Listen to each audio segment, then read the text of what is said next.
Afternoon, everyone. Thanks for joining us on a busy Penn State News Day. We appreciate it. Coach, if you want to just start talking about, prep for Emerald Coast Classic, and then we'll open it up for questions. As always, when we're on Zoom, just hit the raise your hand button to ask a question.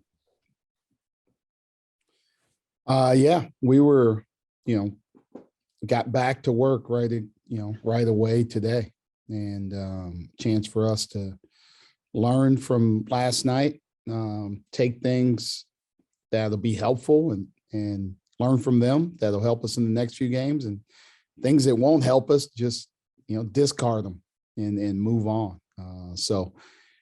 Got just finished another good practice, prepare again tomorrow, try and get better. And then, we're going to play a good team. Like LSU's a good basketball team. So we need to be really locked in mentally and physically to give ourselves a chance to win the game down there. So I am open and ready for questions. We'll start with John Sauber.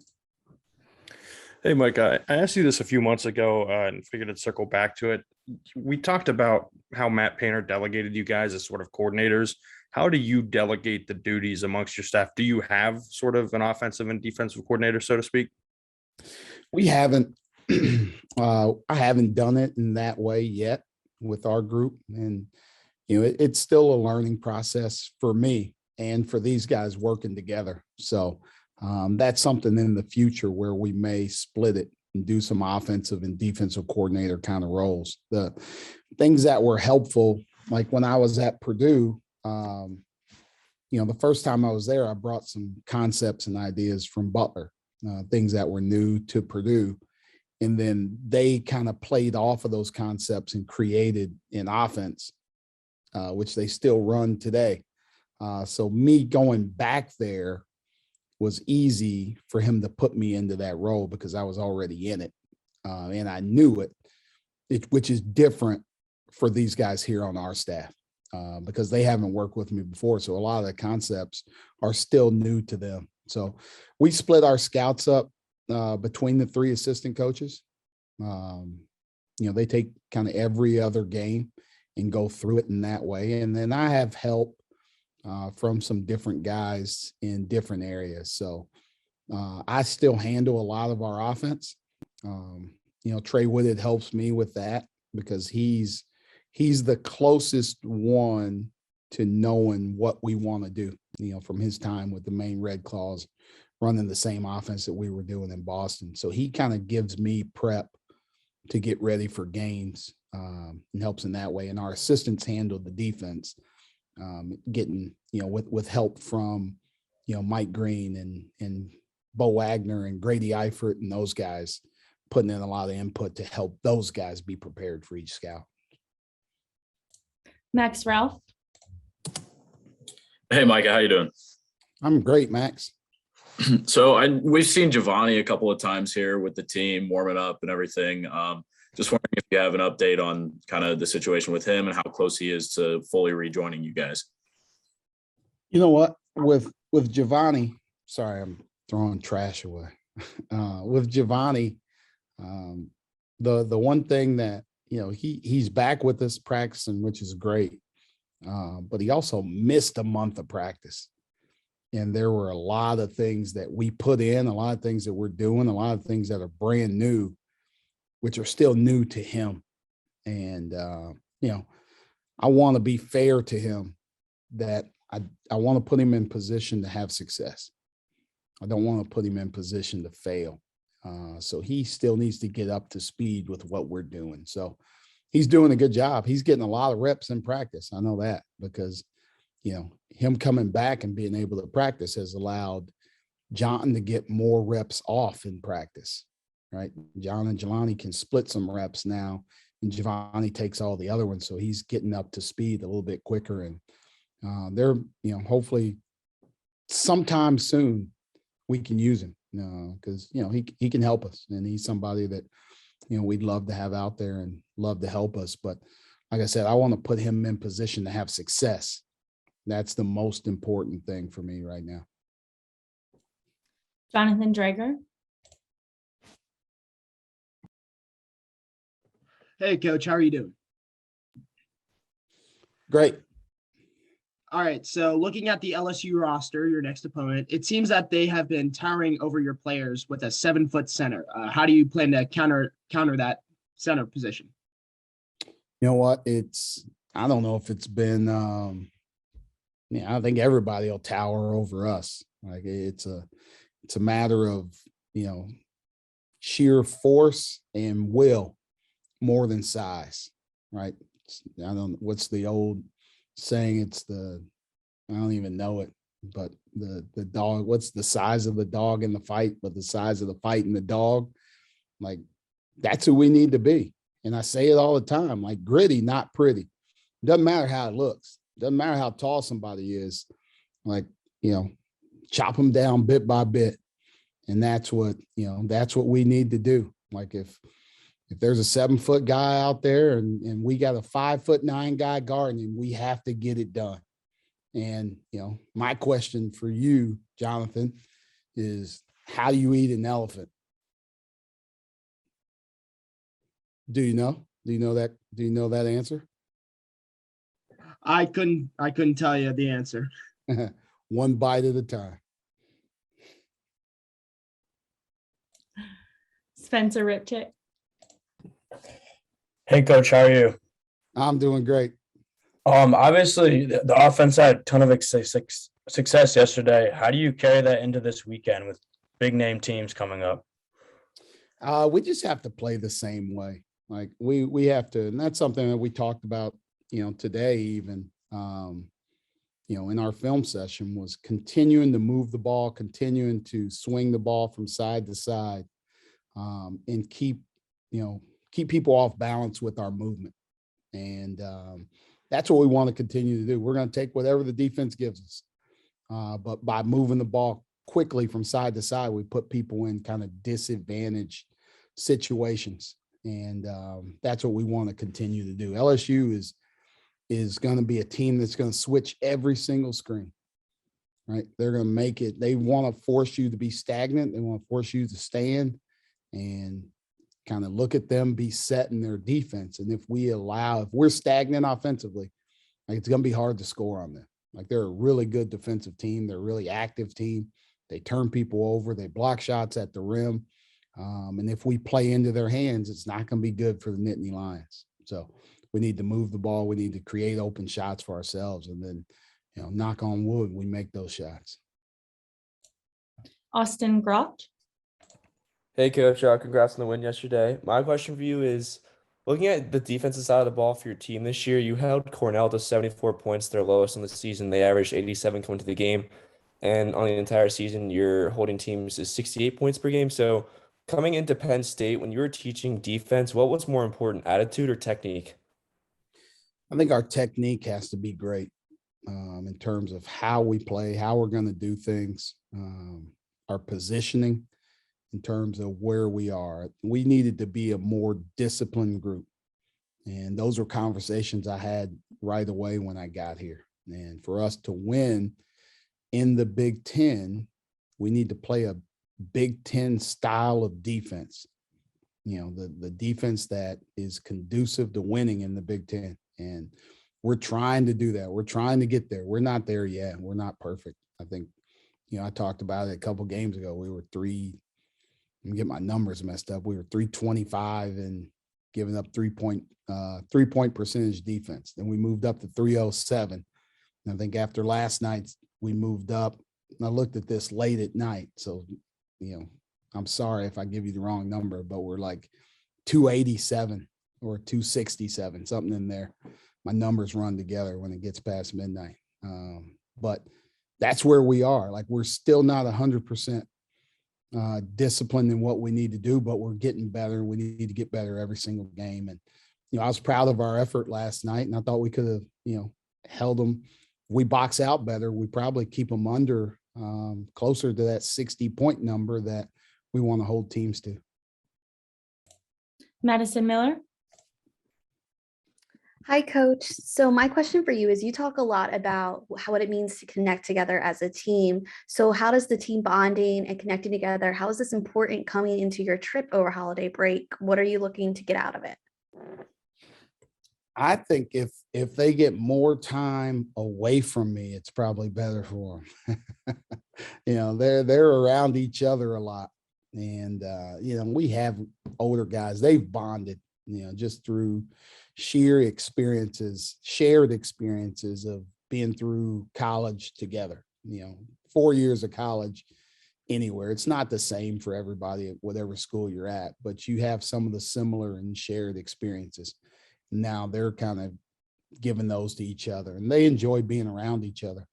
But then having great leaders, John's been an awesome leader for us, and he does things to get guys together. He does things to help our team bond. So that part's fun. And now we get a chance to focus on basketball for a little bit, right? We get this week off of school, and we get a chance to go test ourselves and see what we're going to look like, and see, who we are. Because, that's what you kind of, as a college player, that's what you want to do. You want to get in these events and really test yourselves. And that's who we get to be. And, I told them at the end of practice, hey, we're still that team that got beat by UMass. That's us. We can also be the same team that, beats one of these guys down here, right? They're both us. It's a matter of which team we want to be. John Sauber. Micah, how have you seen Jalen Pickett come along so far? It seems like he's had the ball in his hands more of late. Is that sort of the plan moving forward with him? John, I asked him after the St. Francis game, just how can I help you be better? Right. I think, if you go back and look at his film from early on when he was at Siena, he had the ball in his hands a lot. Right. So we needed to get his usage a little bit higher. And I think, he needs to demand more of himself also, of getting the ball in his hands and then making things happen. I think we were a little better last night in getting organized when they were pressing us full court. And that's something that I think helps him. The more organized we play, the better he is, but guys are looking to get him the ball in different situations. And, he and Sam are still learning to play off of each other in that way. So I think he's going to continuously get better. He had some open looks that, still didn't fall, that were in and out a couple of different times. So, he's going to find his rhythm. He's going to find his way. Us putting him in position to make plays, having 6 assists last night was a positive. That's who he is. He's a guy that finds people, he makes them better. And I think he'll make us better the more comfortable he gets. Max Ralph. He got starting minutes last night, but it seems like Miles has kind of been the first guy you've gone to off the bench when you're unhappy with what you've seen on the floor. Hasn't contributed as much offensively as he has in the past few years, but what have you seen from him overall so far this season? I think just his experience, offensively and defensively, what he kind of, he's been through the rigors of the Big Ten. So he's the guy that you can kind of count on. That he's going to do his job in tough moments. And, he was injured, right? So he missed some time, and it's going to take him a little time to get back to who he is, but he can still be productive in what he does. So I challenge him every single day to be better, be better defensively, do more things offensively within yourself and what you can do. So you'll see him start knocking down some of those shots and some of his trademark big shots, which, he made one last night that kind of, opened the doors for us and gave us a little breathing room. So now I think the more he plays, the more comfortable he starts to get, and, the better he's going to be. He missed, like I said, he missed a lot of time. And then, unfortunately, when he didn't get a chance to work his way kind of back into work the rust off, because Greg Lee was injured right after that. So, Miles got thrown to the fire right away. And he's got to play himself where the other guys are. But he'll get there. We'll do 2 more questions, first with Dave Melandra, and then we'll end with Spencer Ripchick. Hey, Coach, got a 2-part question for you. One, what has impressed you most about your team so far through 3 games? And secondly, when you first look at LSU, what are some of the challenges that they will present to you? Dave, I'm going to answer this by asking you a 2-part question. You said through 3 games. Does that mean I only get to talk about the 3 wins? Because if I could throw out that UMass game, I'd be a happy man right now. I'm just excited about like the growth of our team. Like every single day we come in and try and get better, and we work to get better. And that's, you see that. And I think hopefully, from the outside, you can see the progress that we've made, and there's still a long way to go. But we're trying to get better. And, the schedule hasn't helped us in terms of how we've played, the teams we've played, and the styles that they play. Like not one of them has been the same. So like how we guarded last night, like I didn't even watch the defensive side of the ball because we're never going to guard like that again.